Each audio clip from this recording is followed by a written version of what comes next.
Well, hello, everyone, and welcome to the Sisters of the Mystical Tarot. And it's my pleasure to be here today without a kidney stone. Yay! Yay! Down one. Yeah. Anyway, I want to welcome my sisters to the show as well. Please say hello to Marina, if I can find which way to put my hand, and also to Right. Shari and Voices from the Swamp, Marina's from Heart Centered Tarot, and Val, Dragonfly Crystals, and Next Level Channeling. And this is my turn this week, so I'm happy to be here. I'm happy I could make it. So are we. We're happy. Yeah, we're happy you could make it too. So, thank you. Yeah. Yeah, so, and you guys keep sending Aley more healing and whatnot. She still has maybe one more stone to pass. So yeah, let it just pass quickly and with no issues. Which would be nice. You know, some say that can sit in there for years. And yeah. So, yeah. But whatever happens, I'll just keep my supply of painkillers available to me because I already know what it is. Anyway, yeah. So thanks, everybody. And hi, artist Liz, and hello, Elisa P73 and Mary Thornberry. Nice to see you. Thanks, Mary. I appreciate it.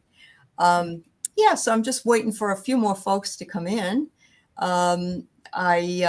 What's been going on in your world, Marina? What's going on with you? Well, things are getting a little busy. A lot of you have taken advantage of the fact that I let you know ahead of time that the prices for the readings and classes are going to be increasing because you're booking, which is fabulous because I do want you to be able to get in at the lower rate. So thank you for that.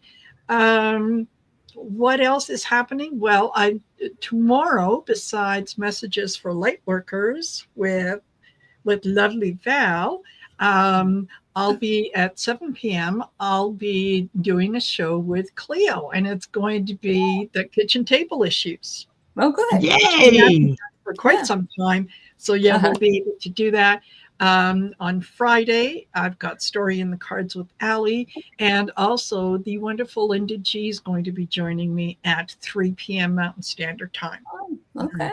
So there's that. And finally, last but not least, don't forget, Aley and I have got the joint members that is coming up on Saturday at 5 p.m. Mountain Standard Time.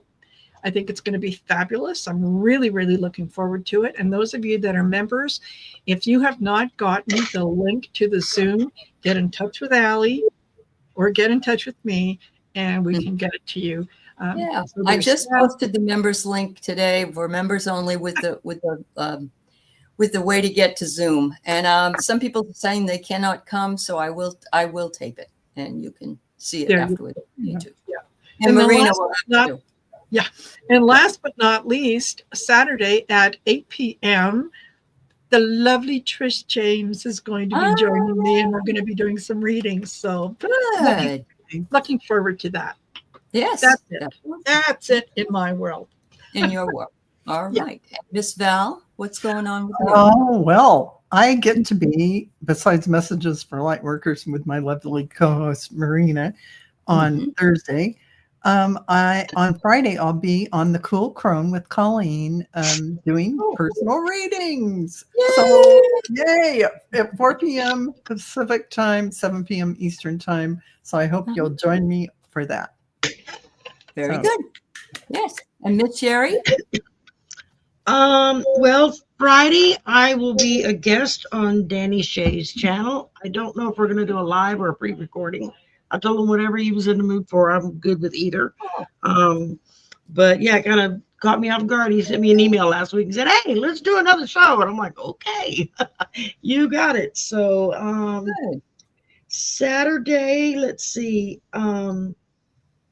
I'm taking a class by Nate on using regular playing cards. He's doing a class right now. So I'm doing that. And then and also Friday night is my members only live stream is on Friday night.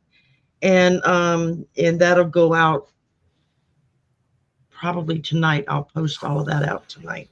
And then Saturday afternoon, I've got my members meeting, which I think will be after you and Marina's or before. I'm not sure. I have to go Before back. ours not 4:00. Yeah. And then Trish Campbell, Ribbons and Wax. She and I are going to do a show Saturday, a new idea she had on healing, because y'all know she also does Reiki and healing and stuff. So we're going to do a show and see how that goes. And then, of course, the slumber party Saturday night with Ramon, who will be my co-host. So, awesome. And then I'll collapse for the rest of the weekend. There you go. Understand. Very good. I wanted to say also that I'm going to be on Monday doing a live with Nancy Jean. She's doing some kind of a thing where she's asking you questions about your how you became who you are or whatever, something like that. Yeah. Anyway, so I'm doing that with her. And the next few days I have all my stuff up. So if you want to check and see what's there, please drop by. Thank you so much. All right. So hello to everybody. So today I wanted to talk about the concept of time, but I also wanted to bring in some concepts of time that you may or may not be familiar with. And so I pulled up some information, and I want the ladies to also share what they think about them. We know there's such things as Chronos time, which is the clock time. And all of us are victims of the clock. And when we became popular here, and we needed to know what time it was, what day it was, what year it was. Calendars were invented, and clocks were invented to tell us what the times were. And that's great, but that's also not great. It's like, and even they say, I don't have to watch the clock anymore if I'm retired. I don't even think that's true, because we're so used to watching the clock. And, there are things that happen that you need to know, like you got to know what time to go to the doctor or the dentist or whatever. So there's all of that. More like being a slave to time. It is being a slave. You're absolutely right. The meeting starts at 10 o'clock, or I need you to come next weekend, that kind of thing. And yet I've also read recently that the older we get, the faster Chronos time goes. And I don't know if it's just that we're more aware of it. I don't know about you, but when we were kids, summer was like forever, wasn't it? Yes. Yeah. Just even getting, it was like, and then of course school year was slow. Yes. All those things are slow, but Chronos is the steady, relentless passing of time. It's also linked with mortality. And Chronos was the god of time who devoured his children. And that was a metaphor for the consumption of all things. So time consumes everything. I thought that was fascinating. So then we have Kairos time. And I love Kairos time. Kairos time is the right or opportune moment. Things happen when they're supposed to happen. That kind of thing. It's timing, it's opportunity, it's wisdom, it's intuition. Sometimes it's the perfect time to do something. I had that happen Saturday for some reason. It's never happened to me before, when I was with my family and they said, let's take a hike. Where do you want to go? And we just decided, we didn't plan anything. We went there, and it was a beautiful day. And I walked 2 miles and I couldn't believe it. It was the right opportunity. Yeah. So I'm glad we decided to do that Saturday and not Monday. So there's that. That was the opportune time. Yes. Yeah. So it isn't necessarily about how long something takes, but when the action for it is ripe. And I love that. I really love that. We have another one called Aeon, A-I-O-N, which is eternal, cyclical, or timeless time. And this is the unbounded qualitative duration beyond the clock. It's eternity, the soul, divine, or cosmic time. It's a mystical experience that feels outside of time. And Aeon regenerates and renews and Chronos is the one that devours. So aeon is the balance to Chronos time. So later it talks about clock time versus live time, and psychological time, and sacred and profane time. And there's also, there's just a whole chart. And I love the idea of Kairos time. I think that's my favorite. And that's because for me, it has happened. Right timing was there for me. And that isn't always I'll give you an example of Kairos time meeting Keith. I came home from signing up for something at Barnes and Noble, and it was about writing a book. And I dropped into a chat room that was for writers, and there was one person there, and it was him. That's like 1 in a billion, a zillion, yes. Whatever it is. So for me, that was a Kairos moment. And, there's no way that could have been repeated in any timeline. I don't think anyway, unless I lived in alternative time. But, so ladies, before we get to the other part, which is timeline shifting that I'd like to talk about later, I'd love to hear what you have to say about any one of these, if you're interested to start. I know when you're talking about when we were younger, I remember there were so many things that would be available to me when I turned 16, such as getting a learner's license and getting a driver's license and on and on and on. From the time that I turned 15 to the time that I turned 16 felt like decades. Like decades. Yeah. And then it started to speed up in my 30s and in my 40s. And now I'm looking out and I'm saying, it's September. It's almost the end of September. Like, what happened? Wait. What happened in March? Yeah. Right. So, yeah, right. It does feel like it is. Time is moving a lot quicker. Yeah, definitely. And the right time, yes, absolutely. That is something that you there has been more than one instance that that if I think about a particular person or situation and I go back to where it started, it was always one of those, divine timing things that if we had not met at that particular moment, chances are we never would have, because we travel in different circles or have different interests. But so absolutely. Yeah. Wow. Yeah. Well, how about you? I'll go next if you want. Yeah. So, in Chronos, you know how it is. Marina explained it really well. As you get older, things feel like they're speeding up, like dog's years. But here's the thing with social media affecting time. You know how you can scroll and look at things, and you can be reading something and you realize an hour's gone by and you don't even know it. So you think only a few minutes went by.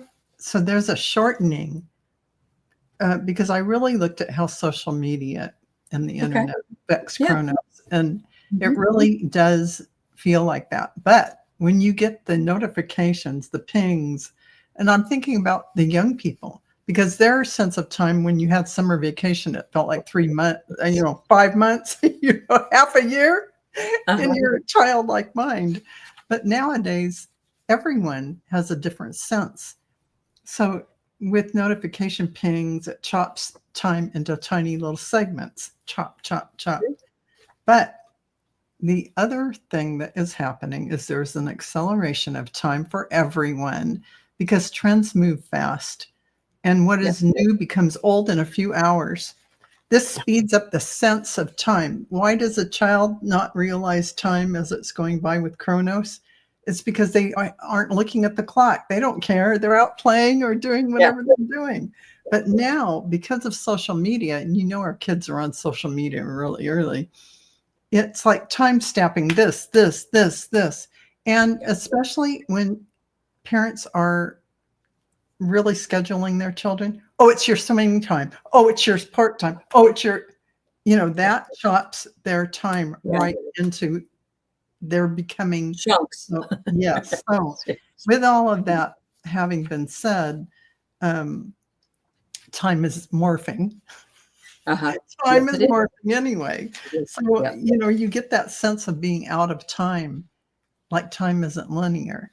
And that's happening to everyone. That sense of time running out is kind of, it's not really there anymore, because it's like, it isn't there for me, time running out, even though, we're of this age. But, I had to look up the pronunciations of all of these. So Kairos, the sacred moment, that time where you're sitting there and it extends into eternity. I've had that happen in quite a few times where I've experienced that just in a social setting, like with my ex-husband sitting on that ledge and overlooking Berkeley or overlooking the Bay Area in Tilden Park. We were looking, and I had that deja vu, that sense of the other lifetimes we've lived together. Wow. That time stopped. There was no time. I was in that eternal space of the great everything. And that sense is pretty profound when you have that. Of course, in meditation, you can have that too. Or when you're having that deja vu moment, or you're having something come in and you're realizing something, you can also feel that.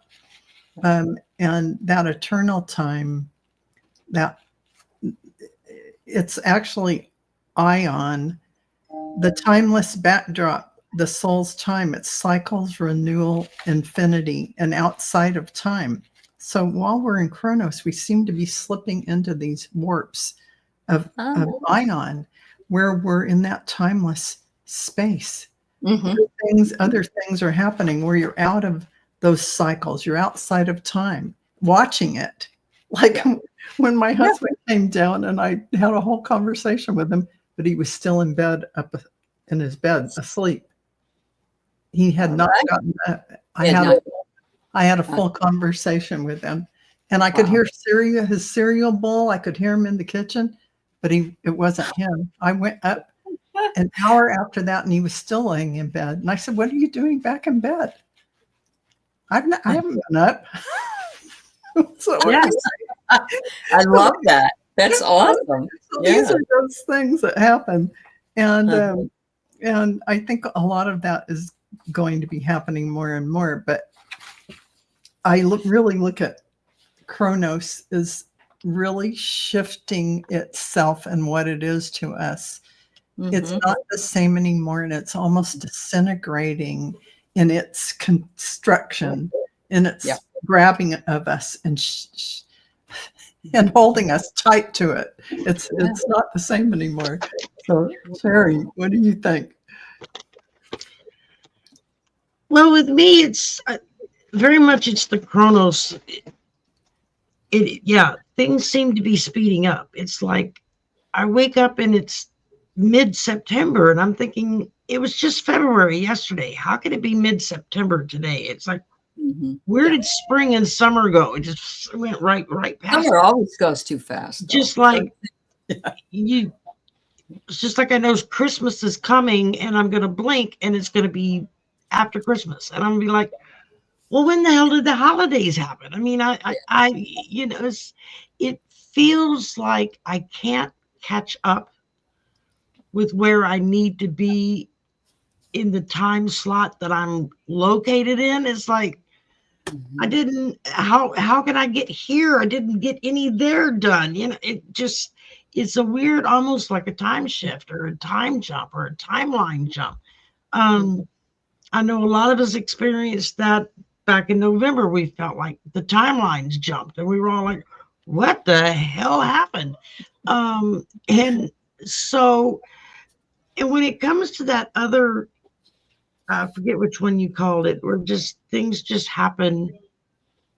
And you know that had that occurrence not taken place, your whole life would have gone in another direction or would Yeah, have that's the did sacred another way. moment, being in the sacred moment of just Right. the And right timing. Yeah. that's how I felt when I met my late husband. We first met. He was a roommate of a guy that I worked with. That's how I met him. Mm-hmm. But it was like from the beginning that I met him, it just something seemed to click into place. And I didn't quite get it at the time. I mean, I was in my 21, I think. I wasn't really thinking about establishing a relationship or getting involved with anybody.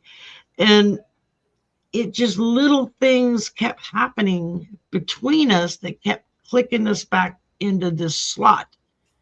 And it took a while for me to realize this is who I'm supposed to be with, and same for him. I mean, we would talk about it later on about it just was it, just chance happening of meeting because of certain situations, and then we kept getting thrown back together again, even though we didn't hang out with the same people, we didn't frequent the same parties or anything like that, but yet we kept getting thrown together.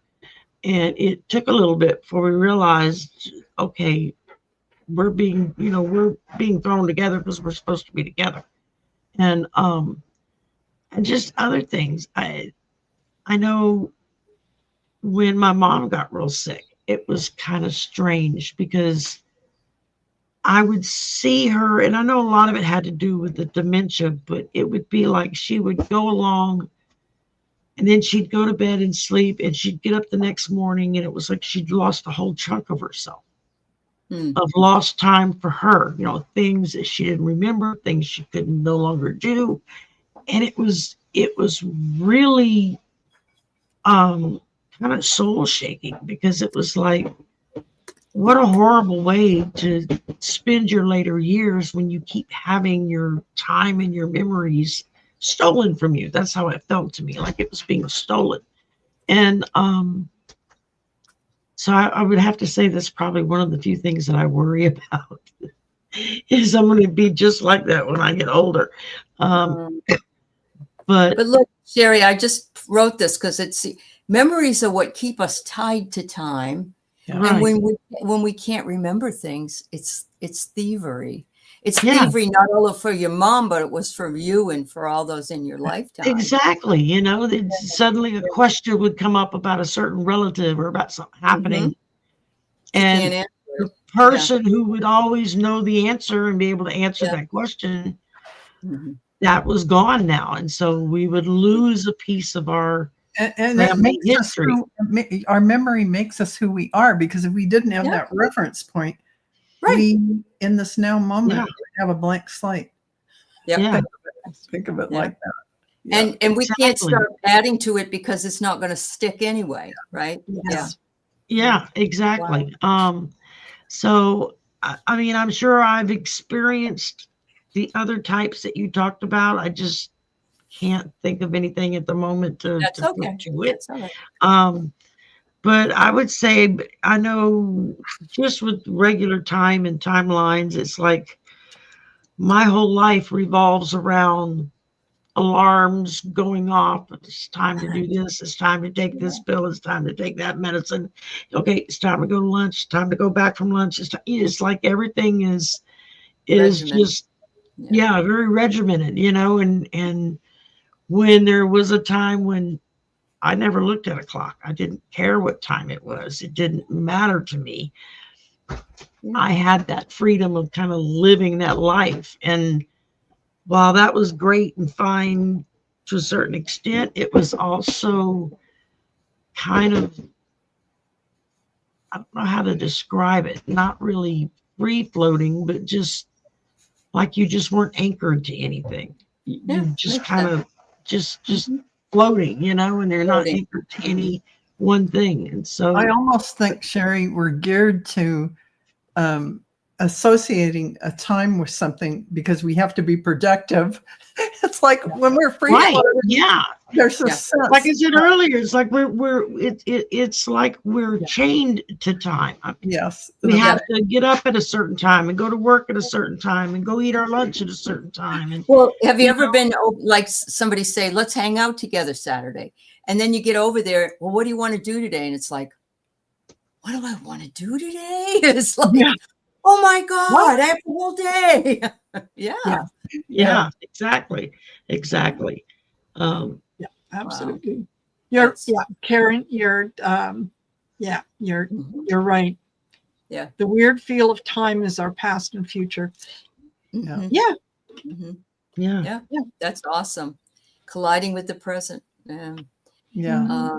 That we're meant to be. You know, the thing is, we are supposed to just be in the present. You're right. You're absolutely right. But we collide with the past. With me, it's all of a sudden there's a song on and I'm back in the day.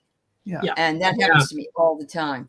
And sometimes it's for good and sometimes it's for sad, but that to me, that's timed. It's in there with time. Synchronicity. It is. It's there to trigger within you something. Yeah. Absolutely. Yeah.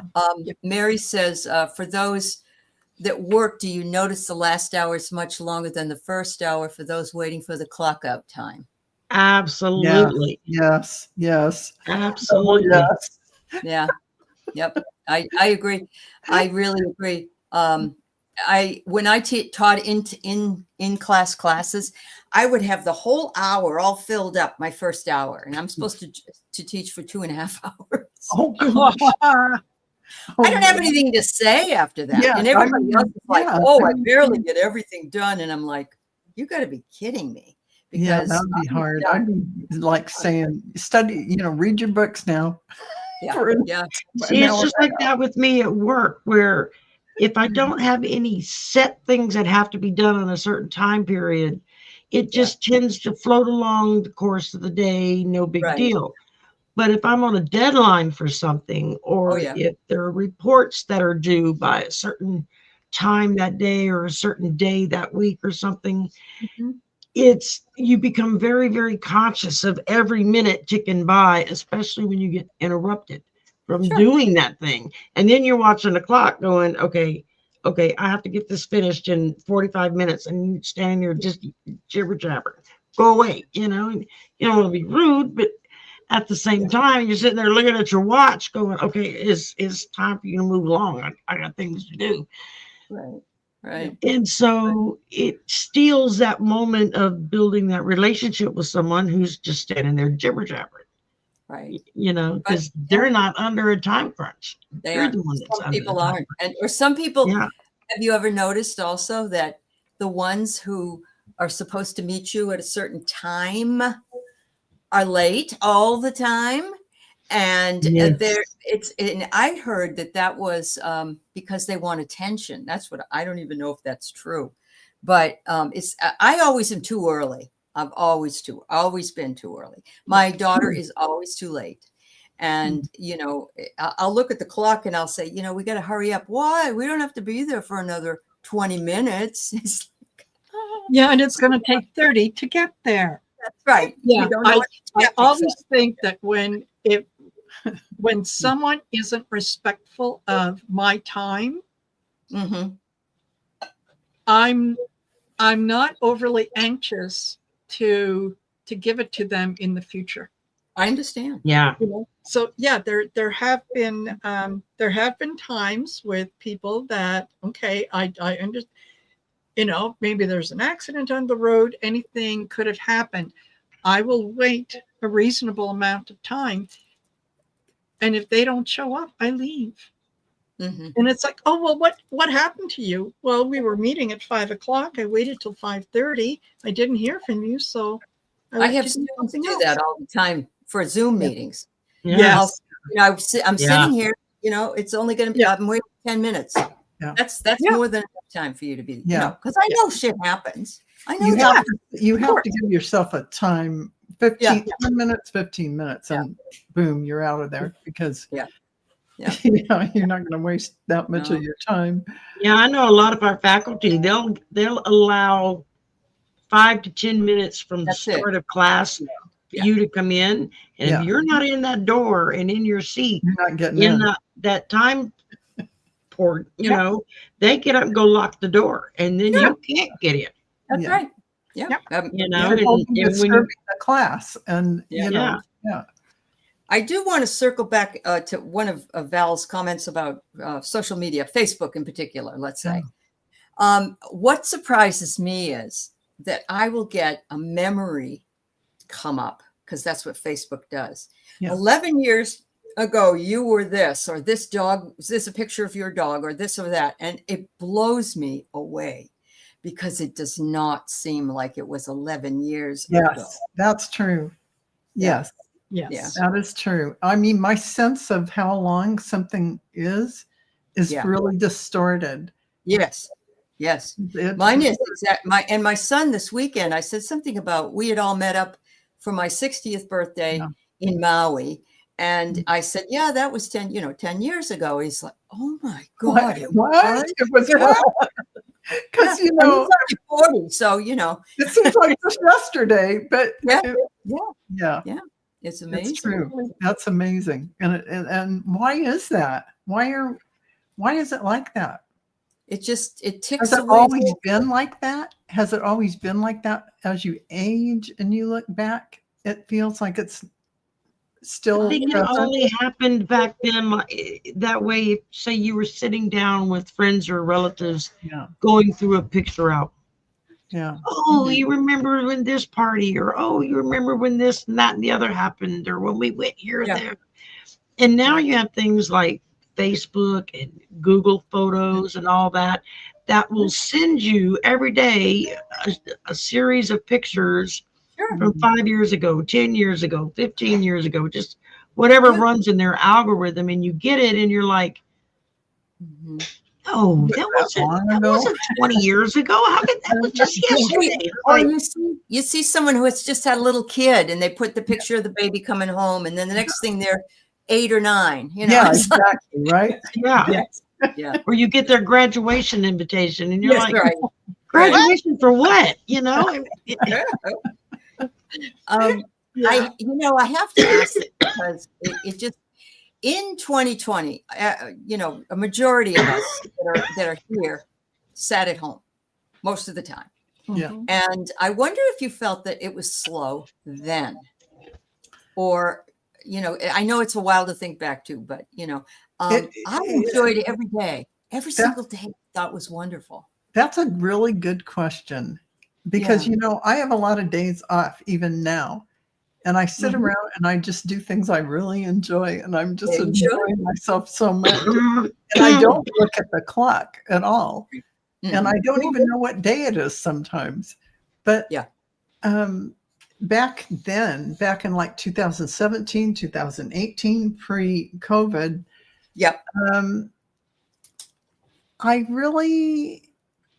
I don't think I feel that much different about time moving by, except I have this other agenda. I'm supposed to be doing this or supposed to be doing that or whatever for myself. And having those agendas hanging there, it's like an energy drain in some ways. And I didn't have that before because I was just sitting around. I understand. I don't know, good or bad, right or wrong. I know. Yeah. I don't have that happy-go-lucky, like feeling. Well, I'm pretty good about just doing my thing and enjoying myself. But there is always a certain part of me that is thinking about what I'm supposed to be doing. I hear you. Well, I love what Margie says. She says, I took my car in for service. He said, it's a water pump. I just replaced it 2 years ago. He said it was 8 years ago, Margie. I kid you not. Yes. That is exactly right. Yeah. It is really, that is the kind of thing that I go, what? It's been that long? It hasn't been that long. My husband last night said, when did those people next door move in? It's like questions like that. And I said, well, I think it was like a year ago. Uh-huh. A year ago? what? So what in the world? Yeah. It's like me with my kidney stone. They asked me, when was the last time you had one? Yeah. I said, the only I know that I had it at Thanksgiving, the year I had it, Yeah. and we didn't get together in 2020. So it was 2020. That's the only way. That's the only way I can do it too, Yes. Aley, is to compartmentalize it by what was happening at the time, right? That's right. And a lot of us are now living in the. Yeah, A lot of us are now living in the living in the BC and the AC, before COVID and after COVID. Well, we are. I mean, it's really true. So I want you to listen to what I read the other day, and I'm not crazy here, but think about this alternative timeline. Okay. Somebody is saying we all died actually in 2019 from COVID, and that the rest is just a simulation. And all the bad people have gotten in to take over the world. And we're all just part of this huge ruse, that we're really not alive. We're just, and of course intellectually, I know that's ridiculous, but you almost have to wonder because there is some weird timeline shifting also. There is some weird timeline shifting. Yes. That's for sure.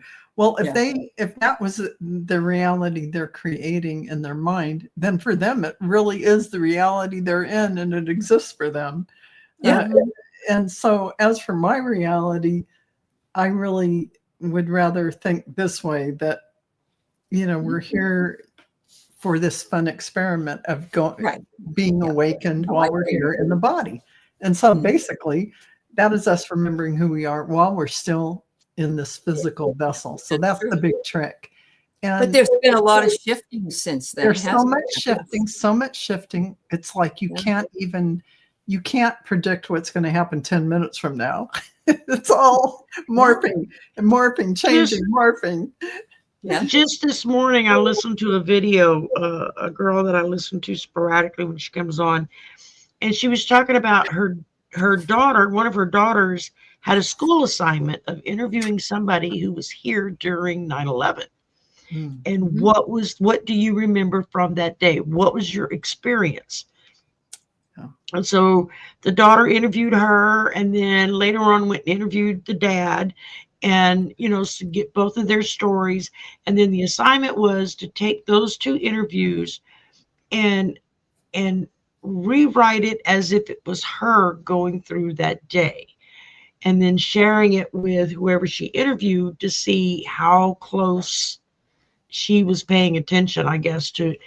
Yeah. And so she's giving the story to her mom, and she's going along, and the mom's like, yeah, I remember that. And then she said something about, and then there was, I thought something or other happened because of all of this. And the mom literally was like, what are you talking about? I've never said that. And the daughter was like, well, yeah, you sat right here and explained how you felt about this, and this on that day.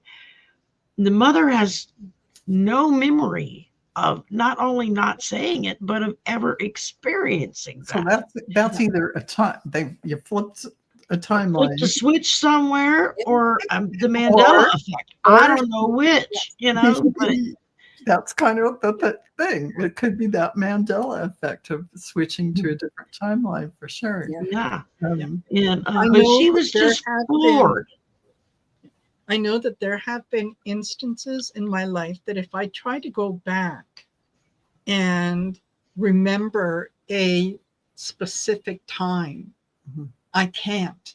Yeah. And I don't know whether that's because I'm not remembering certain things that would kind of trigger a memory.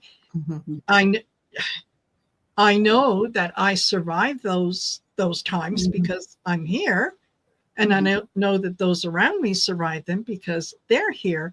But I couldn't tell you, even in a broad sense, what happened. I just know that, I lived it, but there's, it's like missing there. Yeah. I think that we integrate so well some of those past things that we don't need that detail anymore. And it's like it just goes away because it's not necessary. You've got it, you've incorporated it into your now. And so you don't go back. You're done with it. Yes. Wow. I mean, that's a theory. Yeah, no. It works. I know that I got I've nothing. written down various dreams in my lifetime, and I will come upon the notebook that it's written in, and I'll read it and I'll remember everything about that dream just from what's in the notebook. Yeah. But if you ask me what I dreamed about, whatever, of course I would not remember one thing. Yeah, that's why you need a dream journal. You do. Yeah, you really do. It does trigger for sure. But I am terrible about chronological order of time, linear time. I can't go back and figure a date. Just like Marina said, you got to go to an event that was running at the same time to get, was I in school when this happened? Yes. Was I in kindergarten? Right. As I'm going through writing a book, I'm trying to figure out when those packets of time were. And it is difficult because I'm not a linear time kind of person. Well, that's because you might be because you're more spiritual, and obviously that means the most probably to you. Pictures do that to Mary. That's interesting. So timeline shifting in the metaphysical and spiritual community is listed as quantum jumping or law of assumption circles. Timeless shifting means intentionally moving into a new version of reality by changing your beliefs, your focus, or your energy. Right. And the law of assumption is act as if it were so and believe it, and it will come to you. You're magnifying that timeline to you. That's what that is all about. Wow. And it is true. It does work. Well, I love somebody stop the train and let me off because I don't like the timeline we're in right now. I mean, well, nobody does really. Now, see, there's personal timelines, but then there's also the collective timeline. True. Big jump. And yes. So the personal timeline, Shari, you can start a new version by changing your beliefs, focus, or energy. And you actually did when you started your YouTube channel. All of us did. And it isn't that we changed our core beliefs necessarily, but we expanded perhaps what they already were.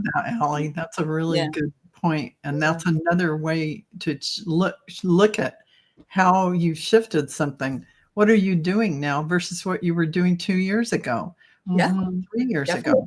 Have you, what have you reached out and expanded to? And, most of you can say, absolutely, I've expanded my awareness, or I've expanded my soul tribe, whatever you want to look at it as. Yeah. It's wonderful. And we already know that every choice, thought, or belief aligns with your version of reality, but they're saying infinite possibilities do exist. Yes. Infinite. And they say I wanted to be Meg, or I could be, couldn't I? I mean, if I just all of a sudden because they say every possibility already exists. Every single timeline you could ever think of creating is already there. So that's why when you're, by law of assumption, when you're magnetizing it to you by being it already, by being as if it were so, you are triggering that jump into that timeline, that connection. So it's all there. It's all there. You can't make something up that isn't already there. It is. And it makes sense when you think about it in terms of time shift and different realities and whatnot. I think that we make choices about time without realizing that we make choices about time. Exactly. It's just something that happens based on past experience, whatever it is. So in an alternate universe, it is entirely possible that Aley is a mega supporter and I'm a mega supporter. I think there isn't anyone as fabulously wonderful as the orange turd. It could happen. It could happen. Because you're living here. You are in this timeline now, but you're Yeah. living concurrent timelines. I don't We care are. what anybody says. You're not Yeah. just one fragment of your soul Yeah. down here in this one life, and that's all you get.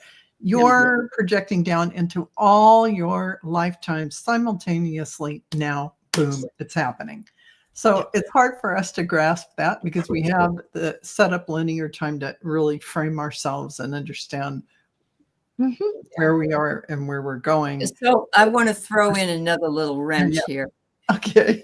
If you've looked at your mother at your age right now, my mother died at 68. So if I looked at my mother at 68, she looks much, much older than I think I look. Yes. I dress, you know, she dressed in polyester and she went to the hairdresser once a week or whatever. Yeah. And do you think that is the effects of time as well, that we are a little bit maybe more open to being younger at heart or something? I think that what is happening here is that we are not, yes, I think that there are souls who come in that era. And some people you see that are 40 that look 65, and they dress it and live it. We have all bought into this kind of young vibe. We're here, we're happening, we're doing things. We're not in that old mindset where you're a certain age. We don't hold to that. And so we aren't. And so we don't look that way. We don't look old before our time. And I think it really is a choice. I agree with you. I agree with Absolutely. you. Yeah. Absolutely. There are, when I think of my mother at my age, there was already a lot of things that she had sort of stopped doing. There you go. You know, no, I don't want to go out. No, I don't want to do this. It was, you know, I'm too old. I'm too old. Too old. Yeah. A lot of that. Now, I remember many, many years ago, and I think I've shared this with you guys, that I saw what's his name, Burns, who was being interviewed. Burns? Sorry? George Burns? Yes, George Burns. Yes. And he was at that point like 98, 99, and he had he was booked into Carnegie Hall. Yeah, exactly. And someone, the interviewer asked him about his longevity and how does it keep going and whatnot. And he said, well, how old would you be if you didn't know how old you were? Right. Absolutely. And that just really stuck with me. And I thought, yeah, you know what? That age, or when it is just a number. That's all it is. It's a number. It doesn't have any meaning aside from the one that I give it. Exactly. So, you know, how old would I be if I didn't know how old I was? I'd be in my 30s. Really? Yeah, I mean, let's just, it's a choice you make. And I made that choice early on from day one. I have a young at heart kind of mindset. I look at the glass half full. I live my life. I'm an idealist. And everything I do is kind of filled with that same curiosity, excitement, and everything else. What does that bring you? It brings you some new adventure coming, this new adventure, that new adventure. What keeps you young? Interest, excitement, doing new things and expanding. And I love, Marina, when you mentioned your mom just started to shut down. She wasn't going to go out anymore. And this is a typical example of how, as we get older, you could constrict yourself instead of expand. Yes. And a lot of people are in pain, or they don't feel steady on their feet. Yes. And you know, a lot of that has to do with illness and other things. So I don't. We're not talking about, you know, you're not okay if you don't do this. Right. No, we're not saying that at all. We're talking about, we wonder how we looked at our moms, or we looked at older people who, even people in their 40s when we were younger, old. They were 65. I don't look like that now. So, you know, this is all your mindset. that Yeah. Yeah, I thought somebody my age was like ancient. It's like, Yes. I'm old. And now that I'm there, it's like I'm not old. I don't feel old.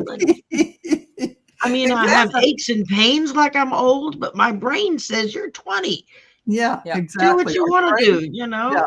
Our And, brains yeah. tell us we're not old at all. And some people's brains go, "Oh, you're too old for that," or "You're this," or "You're that." Yeah. But we don't have brains like that. Our brains It say, was, it was fascinating because my son said, pick one of these hikes to do. And I said, I really want to do this hike because it goes all the way around the lake, but it's 2 miles. I said, I might have to turn around or, do something. And he said, that's no problem. So we're out walking. And he says, how are you doing? Fine. And so he says, do you think we need to turn around? I said, I think we're at a point where it would be the same if we turned around. Yes. We kept going. Yeah. So we kept going. And I walked 2 miles and I was fine. And he said, you still got it, Mom. Yes. It was really endearing of him, and they were being very, very good with me. But yeah, I had hurt my feet during 2020 from walking too much. And I wasn't you can do able to that. walk. So it was nice to know I could do that again. That's great. I love that. Absolutely. But yeah, it has to do with what we believe in what we believe about ourselves. I think you're right. Yeah, it does. And because we've all known people who were in their 80s, 90s, even in their hundreds, who literally run circles around 20-year-olds. Oh, absolutely. Let me tell you. Look at Dick Van Dyke. I mean, Dick Van Dyke's getting ready to turn 100. Yeah. And somebody had asked him on his 99th birthday, well, what keeps you so young? And he says, living, loving, and dancing. And he's still at it every day, I was hiking up a Yosemite trail that was pretty steep, and I'm huffing and puffing, and I'm probably only in my 30s at that point. And who comes up by me? Either they were Swiss or German tourists. Oh yeah, running up, and I'm like, oh yeah, they do. They do up there. Yes, they were at least. They had all gray hair. They had a big backpack on. And they were running up there, and I'm like, "Oh shit!" I know. I was only in my 30s. It just goes to show you when you climb mountains and when you're active and you exercise, your cardiovascular system can handle it. It was a big wake-up call. Yeah. And you wake up with the attitude that I can do it, rather than, oh, I can't possibly. That means that I can do it. I can do it. Mm-hmm. I'm going to give it a try. One time that I did I had a personal trainer, and my thigh muscles, I finally got the big muscles in your thighs.